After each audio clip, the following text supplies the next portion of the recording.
Bonjour, bonjour, bienvenue sur ce nouveau podcast d'étoiles. Aujourd'hui, je vais vous parler de la nouvelle lune. Elle a lieu le 15 septembre 2023 à 21,59 du signe de la Vierge. La nouvelle lune, c'est toujours une nouvelle intention. Alors, quelles intentions allons-nous actionner dans notre quotidien afin de simplifier notre vie? Qu'allons-nous ôter de ce qui ne fonctionne pas et qui n'est plus utile, afin d'aller vers une vie plus équilibrée et plus harmonieuse? C'est tout l'enjeu de cette nouvelle lune. D'ailleurs, vous savez, ce qui me surprend, c'est, je ne sais pas vous, mais moi j'ai l'impression qu'on démarre tout juste le signe de la Vierge, alors que cette nouvelle lune, elle se passe dans le dernier décan.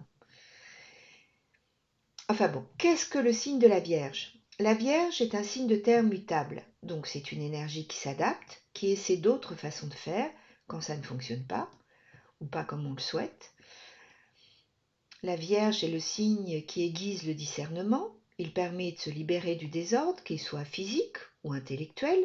Il remet de l'ordre dans nos relations, dans nos schémas de pensée. Il permet de simplifier notre vie en simplifiant notre quotidien pour qu'il soit plus positif, plus productif. Donc, la nouvelle lune en Vierge, c'est toujours un moment pour plonger dans la réalité, pour trouver des solutions aux différents problèmes et s'organiser autrement. Vous savez, c'est le moment de la rentrée. Donc, elle nous aide à clarifier, à rationaliser, à simplifier, si nécessaire, bien sûr, nos habitudes afin qu'elles soient plus positives et productives pour nous. Par conséquent, c'est un bon moment pour faire le point sur où nous en sommes dans notre vie et s'interroger sur ce que nous devons changer. Le but étant toujours pour aller vers plus de bonheur, plus de sens, plus d'équilibre. La Vierge est très méthodique, donc allons-y, établissons un plan, une méthode dans notre quotidien pour effectuer les changements que nous considérons comme étant nécessaires.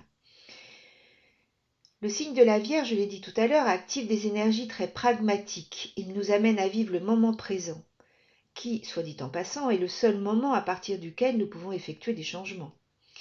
Les changements, ils peuvent concerner la gestion. La Vierge, elle aime bien gérer, ça la rassure. Donc cela peut concerner la gestion de notre vie quotidienne ou la gestion de notre santé, comme faire une cure, une monodiète ou autre. Vous savez, à la rentrée, on fait très souvent des cures de raisin. On pourrait aussi avoir envie d'acquérir de nouvelles connaissances, pourquoi pas étudier une nouvelle discipline. Et puis le signe de la Vierge est un signe avec une grande sensibilité. Et ce serait pas mal d'être vigilant sur nos émotions, parce que ici elles pourraient se manifester fortement. Et je pense à des émotions qui pourraient être dues à une forme d'auto-sabotage ou de critique envers soi-même ou envers les autres. Vous voyez notre côté un peu trop perfectionniste. Des petites phrases assassines comme cela aurait quand même pu être mieux, donc je suis nulle.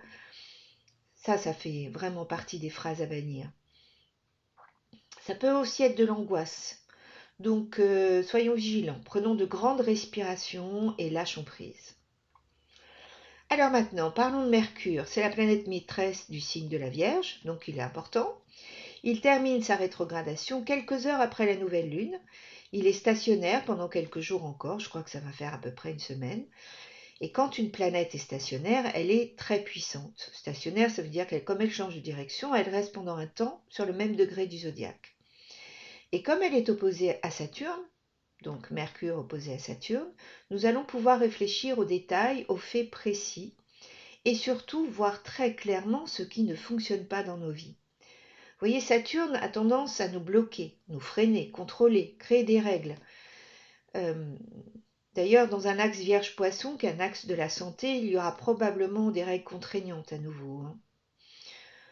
Bon, ceci étant, avec Saturne, c'est comme un temps de réflexion offert qui va nous permettre de prendre une respiration, vous voyez, de réévaluer la parole juste, de l'incarner de façon plus juste. C'est vraiment le moment pour assembler les informations dont on a besoin pour nos nouveaux projets.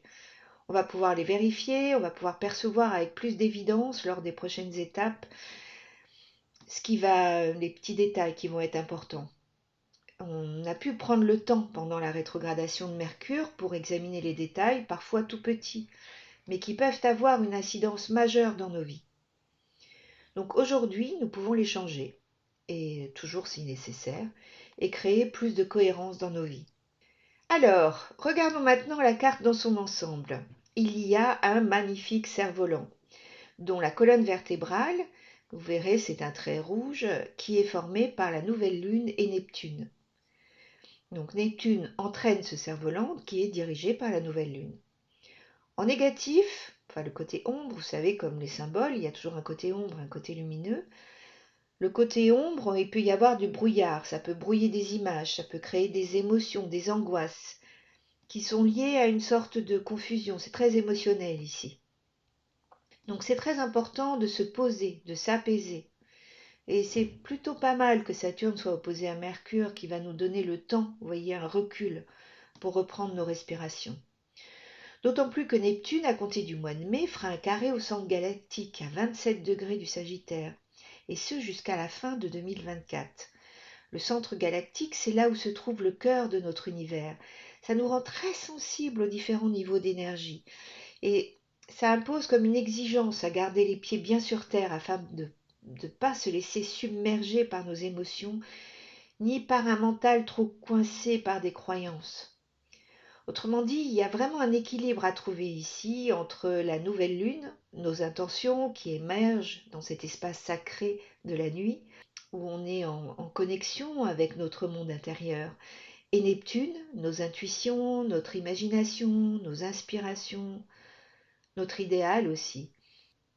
Il se peut qu'à ce moment-là, nous ressentions une énergie d'abandon, d'acceptation.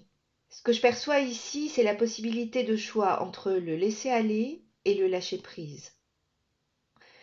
Vous voyez, on peut créer une intention, la nouvelle lune, et lâcher prise, c'est-à-dire faire confiance à l'univers et à la vie pour la manière dont elle va se manifester.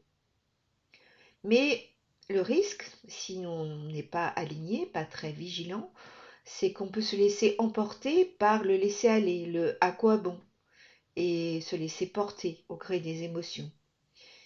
Et voilà, là se trouve notre libre arbitre. Ceci étant, quand on regarde Neptune, il y a vraiment potentiellement, il y a un élargissement de conscience possible. C'est vraiment fort, c'est vraiment très fort. Nous sommes en plus très aidés par des trigones qui relient à la nouvelle lune. Il y a un très beau trigone nouvelle lune Uranus qui nous apporte de la clarté, une nouvelle vision possible. Vous savez qu'Uranus, il peut nous envoyer comme des flashs, des nouvelles compréhensions. Et il nous met en mouvement, en tout cas. Il nous amène à une nouvelle vision du monde.